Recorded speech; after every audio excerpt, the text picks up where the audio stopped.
Totalement, même recentré sur les crises, puisque lors de l'ouverture de ce sommet, la présidente de la Commission de l'Union africaine, la sud-africaine Dlamini Zuma, a même déclaré « Nos cœurs sont avec les populations de République centrafricaine et du Soudan du Sud qui font face à des conflits dévastateurs. » Des conflits dévastateurs, le mot est donc lancé. Effectivement, pendant un peu plus de 36 heures, ici à Addis Abeba, les chefs d'État vont essentiellement débattre de ces deux crises. Bien entendu, la crise la plus aiguë à l'heure actuelle est celle de la République centrafricaine. Il y a urgence, car il faut envoyer très rapidement des renforts aux quelques 4000 soldats de la MISCA qui sont actuellement déployés à Bangui et dans d'autres villes de République centrafricaine. Alors, plusieurs pays africains ont déjà annoncé leur intention de fournir des troupes supplémentaires, mais les problèmes de logistique, d'énormes problèmes de logistique se posent,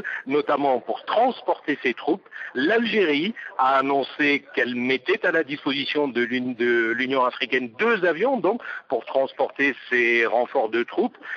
Beaucoup de diplomates ici attendent également un geste de l'Angola et surtout de l'Afrique du Sud. L'Afrique du Sud, qui, vous le savez, est l'une des puissances du continent. Et puis, autre foyer de tension, le Soudan du Sud.